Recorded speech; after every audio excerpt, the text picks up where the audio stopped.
ظاہر ہوتا تھا کہ میرے ساتھ غیر انسانی سلوک کیا گیا ہے۔ جج صاحب میری رپورٹ پڑھ سکتے ہیں۔ وہ کہنے لگا کہ جج صاحب، اس لڑکی کے ساتھ میرا بچپن میں نکاح ہو چکا تھا۔ اس کے ولی نے خود اپنی رضامندی سے میرا اس کے ساتھ نکاح کیا تھا۔ میں نے کہا لیکن مجھے ایسا کوئی نکاح قبول نہیں تھا۔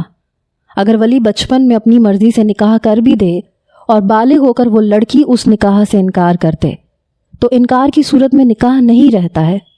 میں نے انکار کیا تھا، کئی بار انکار کیا تھا، مگر میری بات کسی نے نہیں سنی اور اس شخص نے اس طرح سے بندوق تان کے مجھ سے نکاح کیا تھا زبردستی۔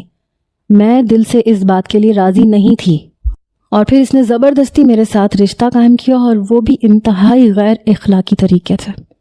اس زبردستی کے رشتے کی آڑ میں جو کچھ اس انسان نے میرے ساتھ کیا ہے وہ میں مزید برداشت نہیں کروں گی۔ میں چاہتی ہوں کہ مجھے اس سے آزادی دلوائی جائے، کیونکہ پنچایت کا فیصلہ قانون کا فیصلہ نہیں ہوتا۔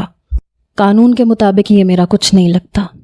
اس نے جو کچھ میرے ساتھ کیا ہے مجھے اس کا انصاف چاہیے۔ اس پہ قاسم بھڑک اٹھا، کہنے لگا جو کچھ میں نے اس کے ساتھ کیا ہے وہی کچھ اس کے باپ نے میری پھپھو کے ساتھ کیا تھا۔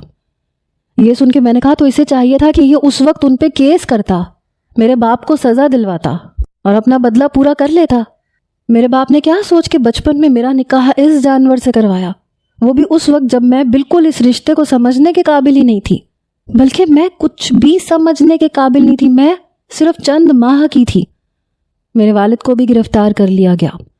میری سوتیلی ماں مجھے برا بھلا کہہ رہی تھی۔ میں نے کہا میرے باپ نے جو کچھ میری ماں کے ساتھ کیا تھا وہ بھی غلط تھا، اور پھر اس کے بدلے میں جو کچھ اس انسان نے میرے ساتھ کیا وہ بھی غلط تھا۔